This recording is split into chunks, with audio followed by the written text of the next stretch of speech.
Instant karma and family breakdown result, and the betrayal of my cheating wife is revealed at a motel. Today, my daughter comes to visit me, but it is not a happy meeting for either of us, and I don't think she leaves happy. She is nice and welcoming, but it has been too long and the pain is too deep for me to return her kindness without thinking. If she is such a nice person, why haven't I spoken to her in 5 years? Up until now, it has all started with her mother's actions. I remember clearly the last thing I said to Megan 5 years ago at her mother's funeral, the saddest day of my life.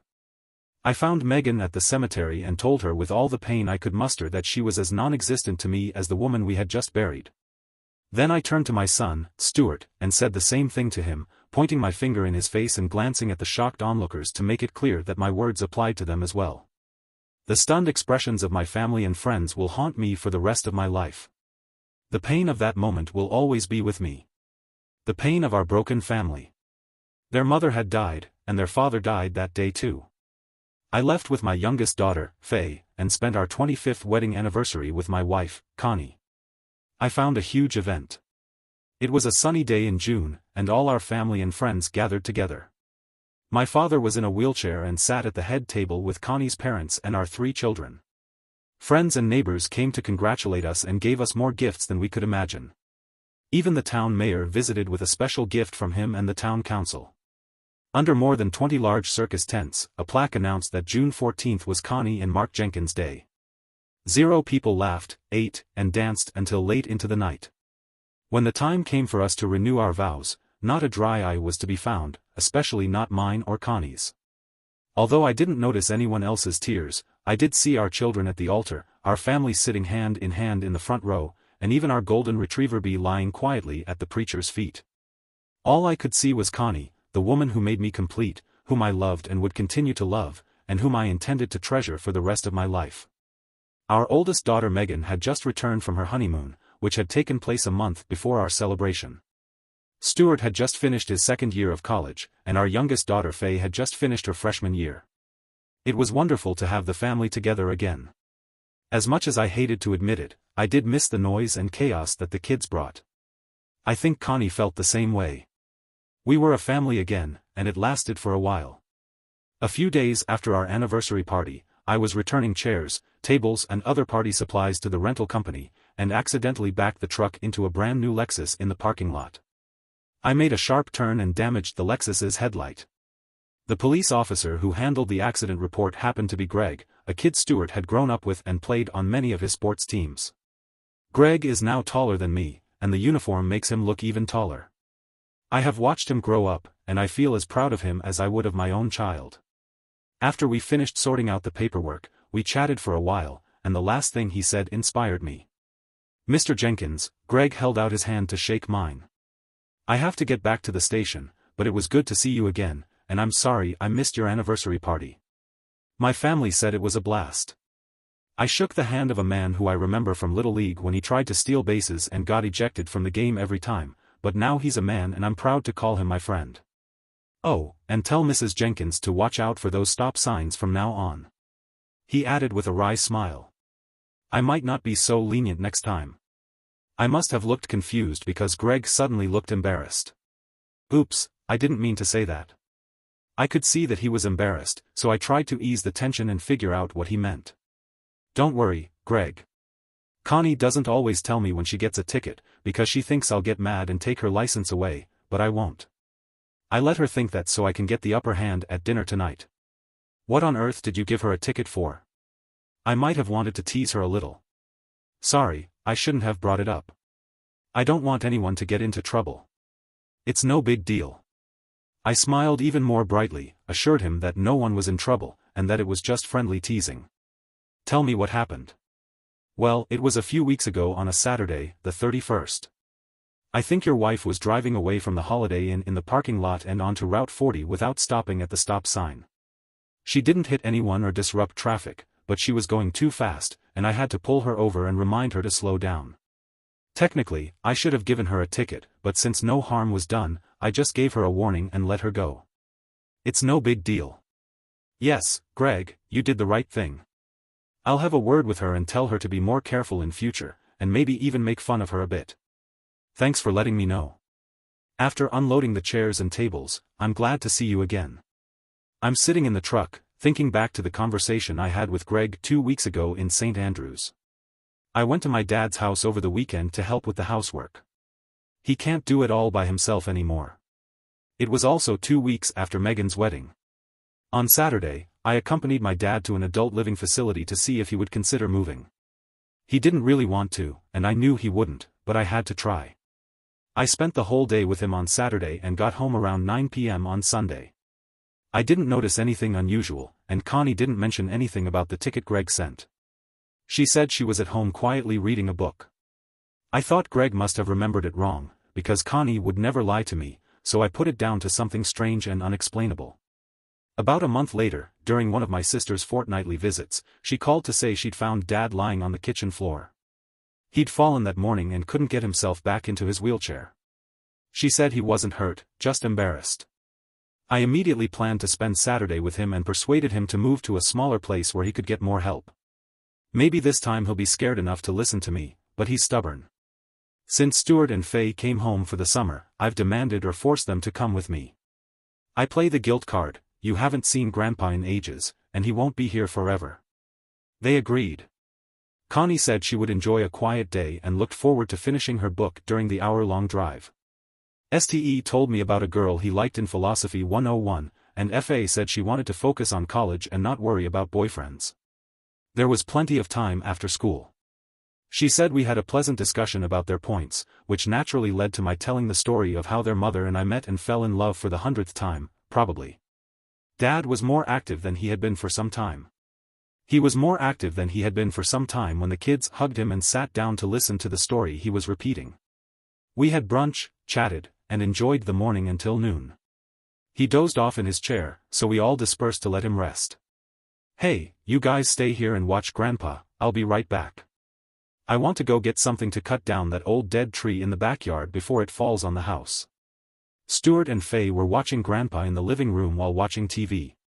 Meanwhile, I planned to drive home to get the chainsaw, rope and everything else I needed to cut the tree. I don't know why, but I got off the interstate exit and onto Route 40. At the foot of the hill, I saw the Holiday Inn entrance across the road. I didn't hesitate to pull into the motel parking lot. As I stopped to look around, I noticed the parking sign at the foot of the hill. Connie had missed it, and it was easy to see why someone would miss it, including myself. I was just about to leave the parking lot when I noticed a car that shouldn't have been there, Connie's car. I stopped to check it out, just to make sure I wasn't imagining things. There were lots of silver Toyotas, but only one with her distinctive license plate. I got out and looked inside. Everything seemed normal, and the door was locked. I couldn't think of any reason why she would be at the resort, since she said she wanted to relax and read a book. I thought I'd ask her about it. I knew where her car was. I called home, but the answering machine picked up. When I called her cell phone, she answered. Honey, what's wrong? She sounded happy. I don't know why, but I lied, which is something I've never done before. Oh, nothing.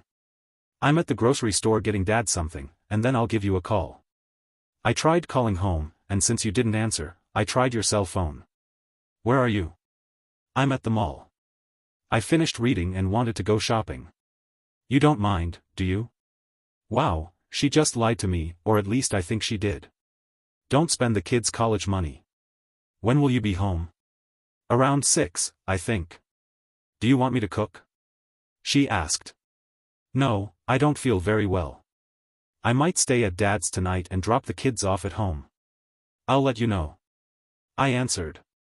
Okay, call me when you decide. She sounded a little sad. Oh, did you drive to the mall alone? I asked, hoping for a truthful answer. Yes, I drove here by myself and arrived just a few minutes ago. Why? I just want to know. I have to go now. Have fun and be careful when leaving the holiday home. Before hanging up, I waited, not knowing what to expect. Then I heard a muffled noise coming from the direction of the hotel. I looked around, but I didn't see anything unusual, especially not the source of the scream. I sat on the hood of Connie's Camry and watched as, a few minutes later, a police car pulled up and Greg got out. Hello, Mr. Jenkins, did you call? He asked. No, Greg, it wasn't me. Someone called and said a car had been stolen. I'd better go and ask the manager inside. Greg said, Greg, can you do me a favor? Sure, what is it?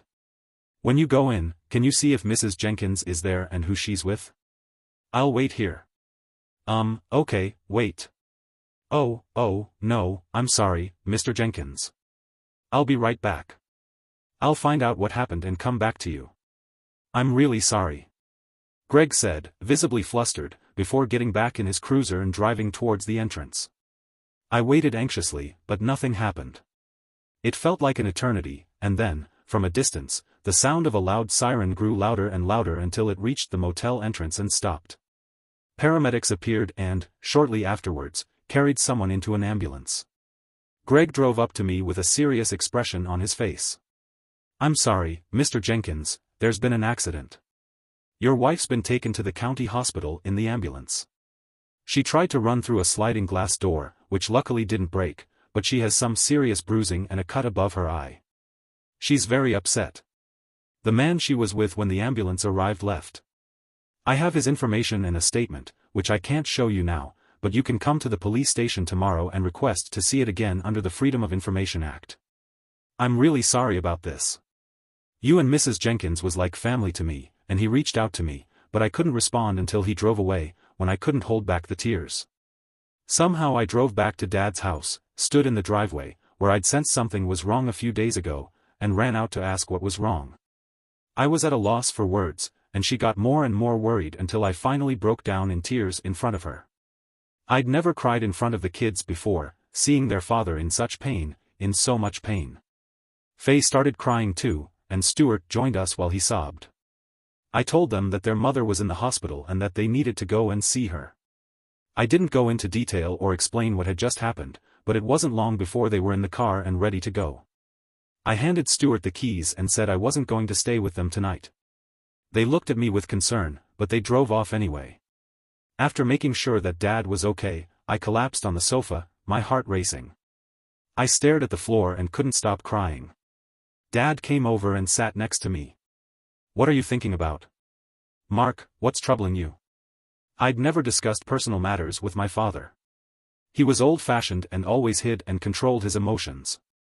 I think I inherited his character in that respect as well. When I grew up and encountered challenges, he would just say, go about it like a man and things will work out. Half expecting to hear the same advice this time, I kept quiet, but to my surprise, he let me share a story with you about your mother and me, a story I've never told you, your sister or anyone else. After you were born, I got into trouble at work, and your mother wanted an expensive red dress, but I didn't have the money to buy it for her, so I stole tools and sold them. I was eventually caught, I paid back what I stole, but they still fired me and turned me over to the police. I was eventually given a suspended sentence, which was the easy part. Your mother was the angriest I've ever seen her in my life. She was probably so disappointed in me that it deeply hurt our marriage. For a long time, she was cold and distant towards me, until one day she came home and said she might be able to help me find a job nearby, at the place where she worked. She suggested I go for an interview the next day, and then she hugged me and looked me in the eye and said she forgave me, son, she forgave me for almost ruining our marriage. She let go of her pride and accepted me, and from that day until the day she died, she always had me in her heart. I never did anything to make her ashamed of me. Her love made me a better person. Yes, she was hurt at one point, but she was kinder than I. We overcame it all. Mark, I don't know what happened, but it sounds like you're going through something similar to what I went through. Maybe you need to forgive, maybe you need to forgive someone, just like your mom did. Like your mom, but maybe there is nothing to forgive no matter what happens, whatever it is, I'm sure you will make the right and wise choice deep down inside. I just pray that everything works out. I may not say it often, but I'm very proud of the person you have become and I love you very much. The phone rang in the evening, but I didn't answer it. The same thing happened with my cell phone. I couldn't sleep, so I heard both. I was with my dad and had a phone call with Megan and Stuart. They asked if I had spoken to Connie, but I didn't want her to see me or hear how I was on Monday morning. I called the office and said I had a family emergency and would need a few days off. I didn't know all the details of her job, but one thing was clear, I couldn't continue like this. Hi, Mark, her familiar voice interrupted my thoughts, setting off another emotional storm. Thoughts that set off another emotional storm. I muttered, "Hi, Connie." I watched her as she pulled a chair up in front of me without moving. "I'm sorry, Mark," she said, looking down at her hands, which had always been as beautiful and strong as the rest of her, but now had a bruise on one and a large band-aid on the other. When I looked up at her face for the first time, I saw the bandages crisscrossing her nose, holding the broken bone in place, gauze over one eye, stitches under the other, surrounded by dark bruises that looked like black and orange. She looked like a train accident, like Faye had said, so beautiful once, now just a mess. I don't know if my opinion of her appearance is clouded by a broken heart or if she really does look that way. "Mark, I came here to apologize. I know I'm sorry, but it's not enough to make up for everything, but I only have this. Megan drove me here because I'm still too upset to drive. I needed to see you, to talk to you, to make you understand what I did to you, what I did to us. Mark, I screwed up, it was my fault, not yours. You didn't do anything wrong. You shouldn't have to bear this, just as I hurt you. I feel the same pain, if not more, because I caused it. I feel the pain I caused myself, it may have destroyed something that is more important to me than life itself.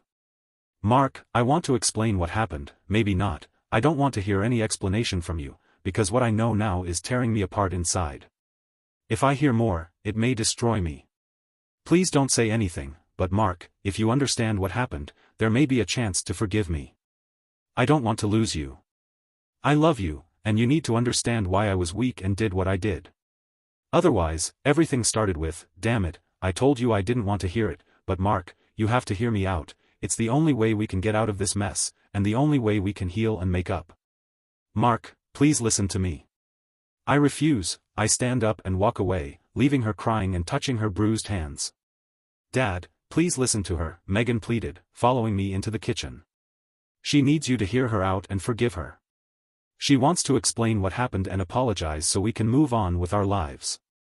I turned to my oldest daughter and uttered the words that set me on the path to self-destruction. Megan, if you think listening to her story will repair our relationship, you are more naive than she is. If she needs to clear her conscience, she can write me a letter. I can't sit here and hear her explain why she abandoned a year of marriage and hurt me in the process. I can't be there for her right now. I don't have the courage to forgive her. I got in the car, not knowing where I was going or if I would ever come back. I didn't cry too much while driving, most of the tears were shed on Dad's terrace. Now, I just need to escape and sort my thoughts. When I returned to Dad's house the next day, Faye greeted me with a smile and gave me a hug. That smile meant the world to me. In that moment, it reminded me that, in all the suffering, happiness still exists. It gave me hope that maybe one day I could find happiness again. What it didn't say was whether my decision would bring a smile to anyone else's face. At dinner, Dad was also happy to see me. I told Dad and Faye my plan. Dad, I've decided to move here and stay with you for a while. I need to get away from everything, and you can help with the cooking and cleaning. To be honest, Dad, I've had enough of your cooking, and I know you need someone who can cook other things than bacon and eggs. Faye, can you help me get some things from home? I can't go back while Mom's there, and I need some things for work. You can tell everyone that I'll be staying here until I find a more permanent solution. Just say that Mom and I are temporarily separated. Keep it simple, and don't go into details.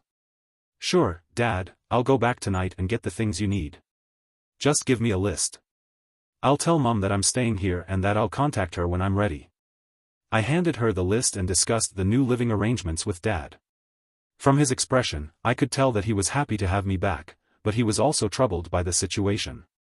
He didn't mention Connie or what had happened recently, and we even played checkers, something we hadn't done in years. When I returned with our luggage, I was surprised to see that her car was packed to the brim. I had brought my things too. She said I would stay in the guest bedroom until school started. That night, she helped us unload the luggage with a determined expression. I asked her what had happened. Faye looked dejected when she started to speak. Can you believe what my sister said? She actually thinks you acted childishly and that you should go home and make up with Mom. Stuart was just as bad. He basically said that everyone betrays their loved ones at some point in their lives and that it's no big deal. He said he even suggested that you forgive Mom and get yourself a girlfriend. Can you believe what those two jerks said? Dad, I'm not in the mood for this right now. You didn't do anything wrong, but everyone thinks you're the bad guy, sitting here at Grandpa's. Mom's the one who screwed everything up, and she doesn't deserve to be forgiven, so I'm here. Those three think you shouldn't have stayed away, and I couldn't take it, so I packed my stuff into the car, and when I got your stuff, Faye got really mad. I knew when she made up her mind, it was final, so I sat quietly and let her rage last for 2 months. I tried to keep life normal. I went to work every day, helped around the house, and even taught Faye how to make a delicious vegetable lasagna. Every few days, I got a call from Megan or Stuart, asking when I was coming home. I could picture Connie eavesdropping from behind me, waiting for my response. I told them I was living with my dad, didn't want to hear anything about Connie, and didn't want to talk to her. They kept trying to say something, but I just hung up. One day, Stuart appeared at the door and said he had something important to tell me. We went out back and sat on the patio to let him get it off his chest. Dad, you need to come home now. It's been 2 months, and Mom is worse than ever. I'm going back to school soon, and I can't leave Megan to look after Mom on her own. We're worried about what Mom will do when we're both gone. She cries all the time, can't sleep, hardly eats. She's lost a lot of weight. Some of your friends have visited her, and they share our concerns. She does nothing but sit at home and feel sorry for herself. We try to take her out to dinner or shopping, but she just cries. Dad, I think you've punished her enough. You need to let go of your resentment and come home. She's sorry you're hurt and she's sad. It's time to move on. Come home. I sit there staring at my son, the one I coached in baseball and football, helped earn his Eagle Scout badge, but he's changed. He's not the son who made me proud of his achievements and choices. His values have changed. He thinks what his mother does is acceptable, if she can do it, so can he. This sets up a badge. But he's changed now, he's no longer the son who made me proud of his achievements and choices. His values have changed somehow, he thinks it's acceptable for his mother to do what she does, if she can, so can he, and that sets a bad example. I've always taught my children that promises are important and should be taken seriously. I have tried to teach him good moral values through words and actions. Now I think Stuart is like a madman. Stuart, you are an adult, so I can say it to you directly, you, man, get out of my house. How dare you come here and accuse me of being immature? If you support your mother's actions, then you have changed, and not for the better. Go home and take care of your mother. I will be here until I make other decisions. Now get out, or I will throw you out. I got up a few minutes later. I heard his car drive away. Faye returned to school at the end of August. I had heard nothing from Megan or Stuart, so I assumed Stuart had returned to school and Megan was busy juggling between her new husband and Connie. They hadn't called me, and it was now mid-September. I received a letter from Connie. I just started reading it, but couldn't continue. I told Megan that if Connie wanted to clear her conscience, she should write everything down and send it to me. Since I had received the letter, I couldn't bring myself to read it, because the pain was still too fresh. Instead, I avoided thinking about it and tried to go on living as best I could. Faye called every few days to ask about my situation with Dad. She said she had spoken to Megan and Stuart, and that they were doing the same for their mom. Faye plans to come at the end of October for my birthday and hopes I will have made a decision by then, because this is not good for anyone. I promise her that we will discuss it once I have made up my mind. On October 30th, I turn 50, which is an important milestone. Faye arrives early in the morning and announces that she is taking me and Dad out for a big Italian dinner to celebrate my 50th birthday. She teased me about finally getting to eat real lasagna, a jab at my cooking skills. I believe that was the first smile I'd had in months. We didn't get back until late, and I helped Dad lie down before sitting down with Faye in the living room. I handed her a beer and we sat down to chat. Dad, have you decided what you're going to do? Faye always liked to get straight to the point, and she let out a heavy sigh. I started. I realized that I didn't have all the answers, especially why she did it. Avoiding her and refusing to speak to her wouldn't solve anything. I finally read her letter, but I'm not sure I believe everything she wrote. It could be true, but it seems too unbelievable, and since it has been going on for so long, I doubt we can still make it work. I still need to sit down and listen to her explain and express my feelings. If I can't trust her, then divorce may be the only option. As you said, I'm just as unhappy without her as you are. I'm ready to move on, whatever tomorrow may hold for us. I'll call her, but the phone suddenly cuts out before I can finish. I get her to answer the phone, and it's Megan. She looks at the phone screen and says, "I'll take this outside." She leaves for a few minutes and then comes back, pale and with a frightened look in her eyes. She looks around the room and then collapses into my arms, sobbing uncontrollably. She cried against my shoulder as I held her close and waited for her to calm down. After a few minutes, she stepped back, wiped her tears and looked me straight in the eye. "Dad, Mum's dead. Megan found her in the bathtub tonight. It seems she took all her sleeping pills." Megan didn't say much, the biggest unresolved issue being my role in Connie taking the sleeping pills. I didn't force her to take them, but my refusal made her mood worse. I was hurt, and I hoped she could feel my pain. I loved her deeply, and her betrayal hurt me deeply. I never wished her death, I just wished she could understand my pain. Maybe she did understand, she just couldn't handle it right now.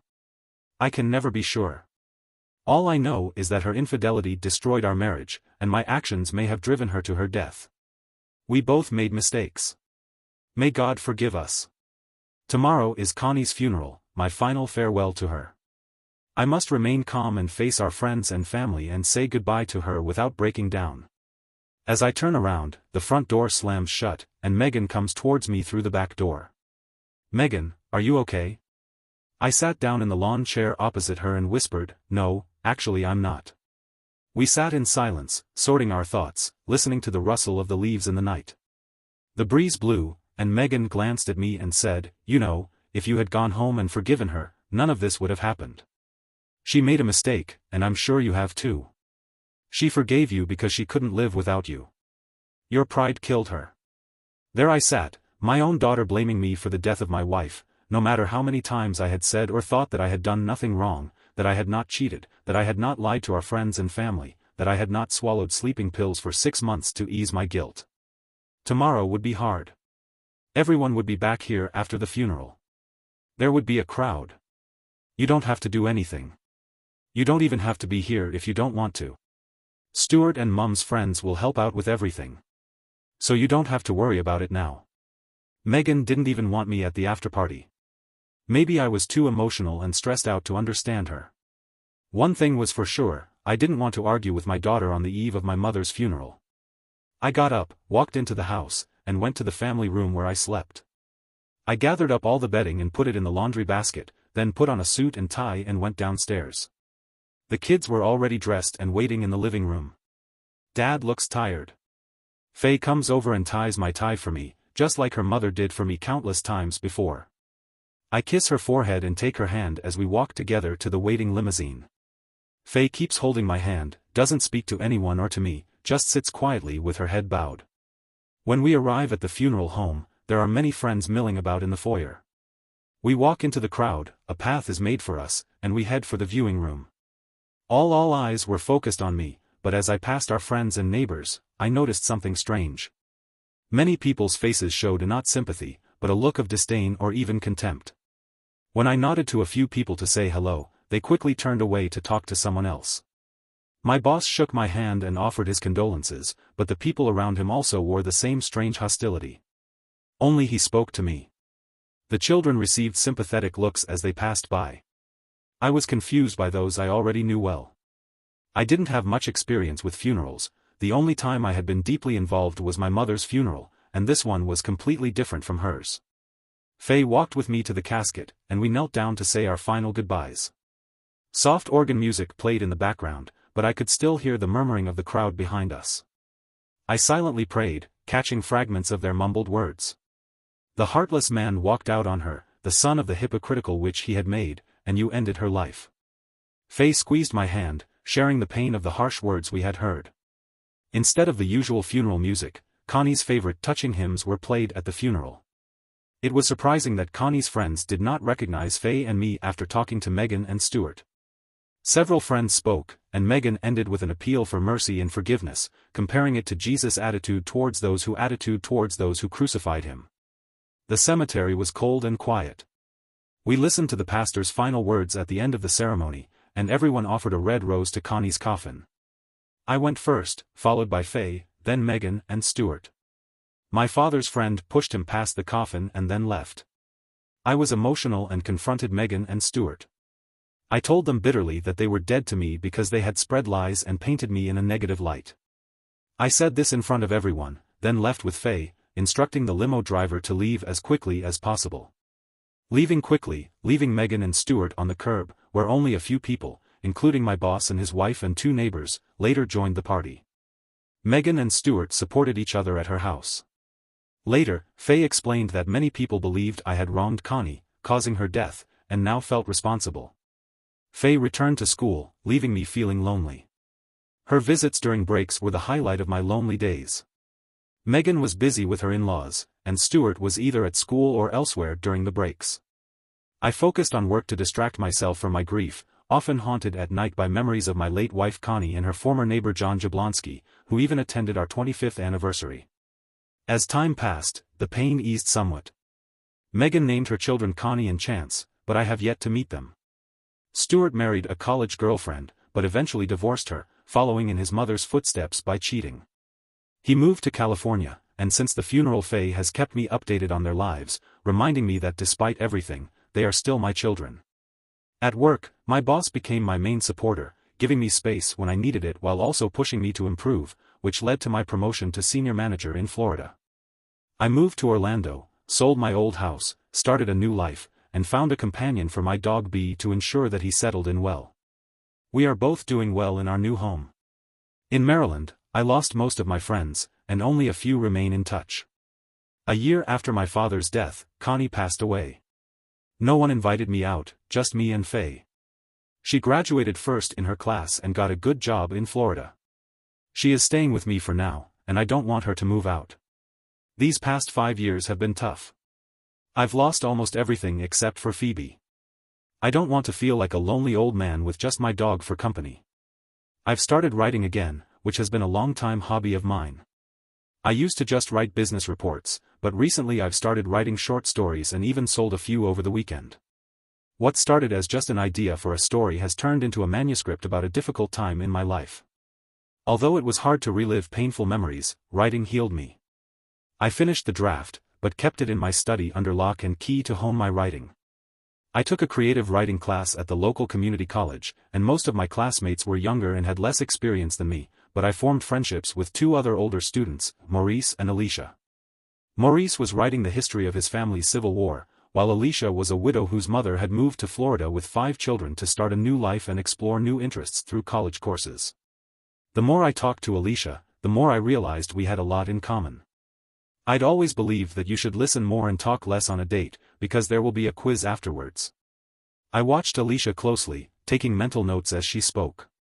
One day, I realized she had been talking the whole time, so I asked her about my background and why I was taking community college writing courses at a community college in Central Florida. I gave her a condensed version of my story, hoping to steer the conversation back to her, but she kept pressing until I invited her to my house for dinner on Saturday, saying that if she wanted to know more about me, she had to come to my house. Her smile and response were the warmest and most beautiful I'd seen in years. She said yes, I would love to. Alicia's dinner was wonderful. As we walked out onto the terrace to enjoy the night breeze under the palm trees, not many men can make vegetable lasagna, let alone do it so well. Are there any more surprises? I think I know everything about you, I replied. I run a distribution center for people in the East End. My daughter Faye lives with me, my wife died 5 years ago, I have 2 other children, you have already met my golden retrievers B and Luke. That's me, in short, a bit boring, nothing too exciting. Well, you did promise that if I came to dinner you would tell me your story. Alicia teased, so tell it. I waited for all the interesting details to be revealed, not just a few words. I got up and walked into the house, holding a box in my hand.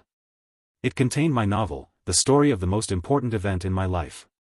I had been writing it for several years, and I had even sold a few short stories to the local literary magazine. My computer was full of stories, some based on my life and others straight from my imagination. I had written something before taking a creative writing course, but I didn't know what to do with it. The sad stories about me and my family are in this box. Writing these stories helped me cope with the pain of my wife's death and the breakup of my family. I've never shown these stories to anyone, but I'd like to hear your opinion. I think they are probably only suitable for propping open a door on a windy night, but I value them very much. I appreciate the way she looks at me with admiration. I would love to read your book. What's the title? I call it, Friends in Fair Weather. Wow, that's heavy. She said as she took the book from me. 987 pages in total. I would like to hear your thoughts. Please be honest, even if it's harsh, but I need someone else's opinion. I don't want to show it to my daughter because it will evoke too many painful memories. I don't want to hurt her. Mark, I'd be honored to read your story and give you my opinion. I forgot to mention one thing, I'm very opinionated. I speak my mind, let things be, or as the old saying goes, I'll start reading it tomorrow. We discussed the nightlife for people our age in Florida and exchanged views on our favorite movies. It was a pleasant evening, and the weather in Florida cooperated for once. When I walked her to her car, she gave me a little kiss on the cheek. When we finished our little dinner, I felt like a teenager again as I cleared the table. Alicia didn't come to our next class, and I never heard from her again after that dinner. I began to wonder if letting her review my book made her think I was crazy and that I should be avoided at all costs. I wanted to call her, but I didn't want to seem too eager. 2 weeks later, she called me, but I wasn't home. Message, hello Mark, it's Alicia. Come over for dinner on Friday night. My son is visiting me these days and I'd like you to meet him. I may have a surprise for you when you arrive, so bring a bottle or two of that delicious white wine we drank the other day. Be there at 7 sharp. Call me back on Friday night. Bye. I'll be dressed casually but smartly, and I'll have 2 bottles of the 2012 Backer Riesling Cabinet Hattenheimer Shut.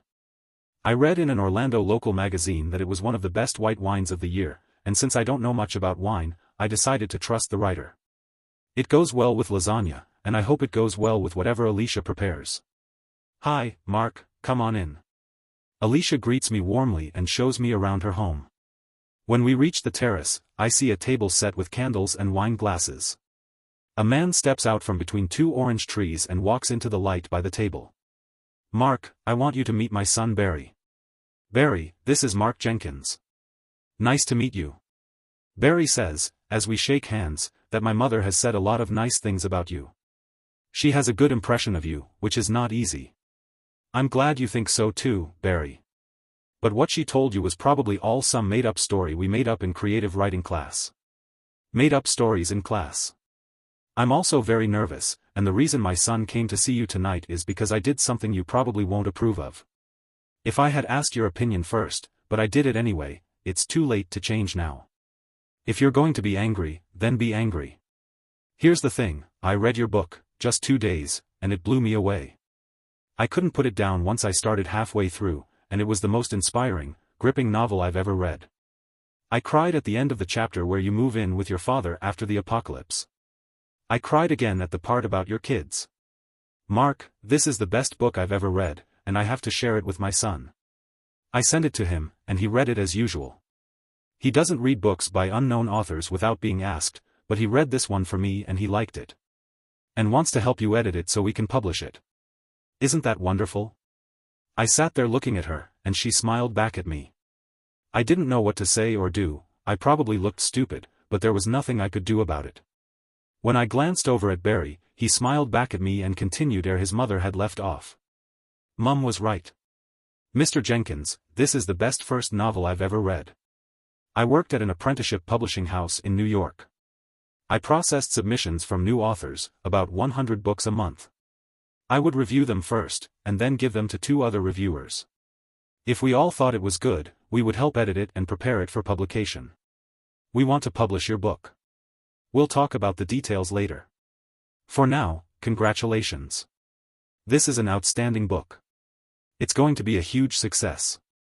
I was so overwhelmed that I couldn't speak. Alicia just smiled and kissed me on the forehead before going to prepare dinner.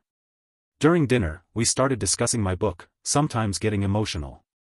We had mahi-mahi and peach cobbler, and Barry outlined the publishing process, promotion and royalties. I realized I wasn't going to get rich from this. After Barry went to bed, I was full of thoughts about Alicia and the wine we had drunk, and I imagined myself becoming as famous as Stephen King or J.K. Rowling. It was a beautiful dream, even though I knew it was just a dream. After midnight, I decided to go home. Alicia walked me to my car, and the deep kiss she gave me made me realize that I still had a lot of life ahead of me. I hadn't felt like that since Connie. Although Connie's experience had been bittersweet, the excitement of driving home kept me going for the next 3 months. I worked with the trainee news editor to polish my manuscript. We coordinated through a face-to-face meeting and many emails and phone calls. The first step was to transfer my document from MS Word to a more sophisticated editing software. Once we had finished with the manuscript, I received the printed proofs overnight. It took a weekend to fine-tune every detail, and as my editor predicted, I could always find subtle improvements. I continued my day job at Folks Industries, but in the evenings I focused on the novel, Faye. She supported me as always, taking care of me like a mother hen, making sure I stayed healthy and up to date. On weekends, Alicia would visit me to keep me creative. My book was published on May 1st, and the contract required me to do a series of signings across the country, even in my hometown of Elkton, Maryland. I took 3 weeks off work to do the tour, which as a writer sounds amazing, but it was exhausting.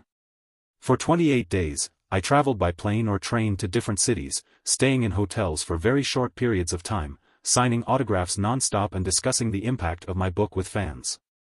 Although I love meeting people, the exhaustion of the journey still left me exhausted.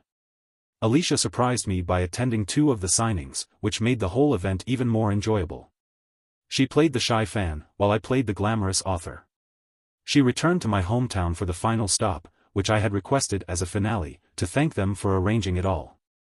I knew the bookstore well, it was just a few miles from where I grew up. The event lasted from noon to 4 p.m., and when I arrived, the crowd had already gathered.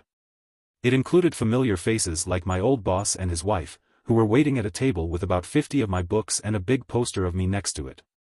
When I saw my old boss and his wife, I immediately hugged them, and then we exchanged contact information and agreed to have dinner together.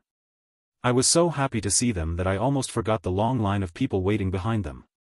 After signing books and having a short chat, I smiled and waved to the others, and even stood for a group photo. The event was more enjoyable than I could have imagined. About 30 minutes later, an old friend who had been cold towards me at Connie's funeral took out my book. I signed my book and shook his hand warmly, and then he quietly apologized, saying that he didn't understand until he read my book, and left. This scene was repeated over and over again that day by other old friends, who apologized for past mistakes, leaving me feeling grateful and embarrassed. The most intense moment was when Leonard Jablonski came over uncomfortably, apologizing for past troubles and saying that she had divorced John, which had caused a lot of pain, and was now engaged to someone else. She even admitted to spreading the rumor that I had gone away for revenge, causing John to move abroad, and at first I didn't know how to respond. In the end, I signed her book to show my understanding and recognition of her actions. Before she left, we had a brief hug. Even after the event officially ended, people were still lining up. Suddenly, I noticed Megan quietly watching me by the bookshelves. She didn't come over, and by the time I finished the next book, she was gone. The last person was Faye. She drove me back to the hotel, where we hugged and chatted. It wasn't the Holiday Inn. In the car, we talked about Alicia Faye, who mentioned that she really liked Alicia and hoped I felt the same way. When I admitted that I was in love with Alicia, she cried on my shoulder. A police car pulled up with flashing lights. Officer Greg got out and we caught up like old friends. I hadn't seen him for a while, so I gave him a copy of my book with a note saying how meeting him had changed my life. Greg had to take a call, so Faye and I went out for dinner. On the way home, I realized I wasn't as nervous as I'd thought. The next surprise was seeing Megan standing in front of my house. Alicia and I were talking about how my new book had hit number 3 on the New York Times bestseller list, but seeing my daughter made everything else seem unimportant. Getting away. Hi, Dad, how have you been? Megan's voice is a little awkward. Hello, Megan, I'm fine. What brings you here? I answered that I happened to be nearby and thought I'd stop by. Megan's home is 9,000 meters from yours, not far away. Megan, it's quite a detour, isn't it? I felt Alicia's hand on my shoulder, and turned to see her standing next to me. Mark, introduce me, she said with a hint of authority in her voice. Alicia, this is my daughter Megan. Alicia walked past me and gave Megan a warm hug. Come on in, I've heard a lot about you.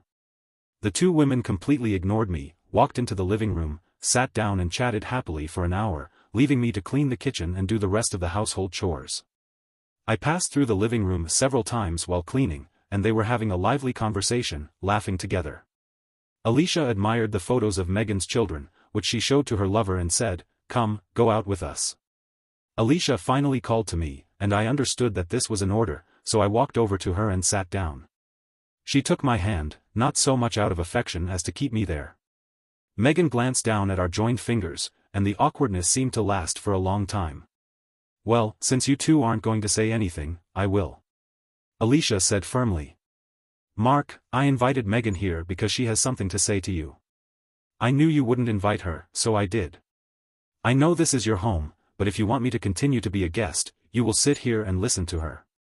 My gaze moved back and forth between Megan and Alicia. They've got me surrounded, and I don't want to start another fight. I sit back down and try to compose myself. "Dad, the part where I said I came here because I genuinely care about how you're doing wasn't a lie. I also came to apologize, Dad. I've made mistakes in the past, especially when it comes to you. I used to think that everything that happened between Mom and Stuart was your fault. I only saw part of the story, and it wasn't until I read your book that I understood things from your perspective. Reading your words and realizing how much pain you went through, I feel so stupid. I didn't realize it before, but even though I'm a grown woman with a family of my own, I still see myself as that innocent little girl you were. I always saw Mom as a saint, even after what she did to you. You always seemed so strong, so unaffected by anything, but now I understand that was just a shield you used to protect your feelings. Mom broke through that shield and hurt you more than I ever knew. I thought if you could be strong enough to face her, forgive her and come home, everything would be fine. What I don't understand is that you were strong enough to leave the person you had loved for years and protect all of us from her." Megan burst into tears and I felt a wave of guilt.